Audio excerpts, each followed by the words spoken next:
Chapter 38. Prisoners. Red didn't move. She couldn't. The Queen of Hearts expected her to go through with this? After she just watched her friends dragged away like common criminals? A roll of nausea started in her stomach. The nobility chatted and ate, dressed in their finery, with a shriek of laughter going up here and there. They sipped their tea and watched Red and her mother hungrily. What had happened to all the Wonderland kids on Thursday night?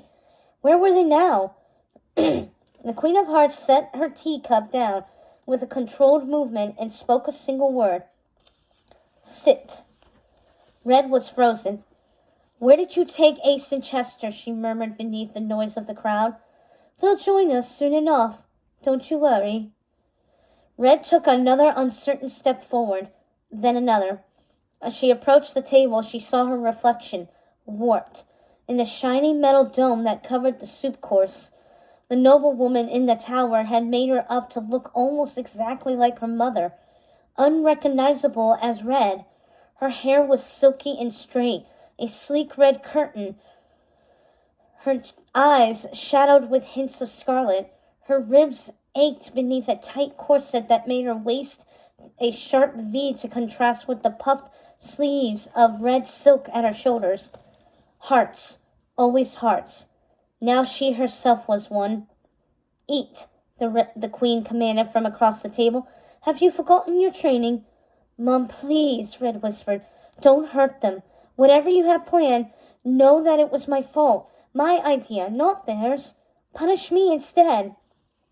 The Queen of Hearts popped a cucumber and cream cheese sandwich in her mouth as if she was bored. She wiped her fingers daintily on her napkin.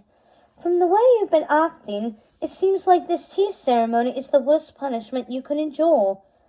For the briefest moment, Red thought she saw pain in her mother's face.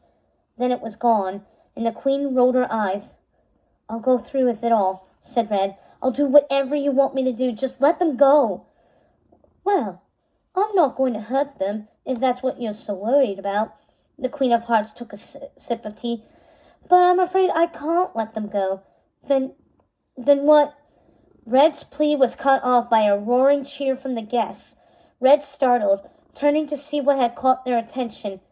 At first, she thought they were all looking her way, but no, behind her, something was coming. 2 soldier cars grunted as they wheeled a large red platform out onto the terrace. Standing on top of it, their arms and legs chained, were Chester and Ace.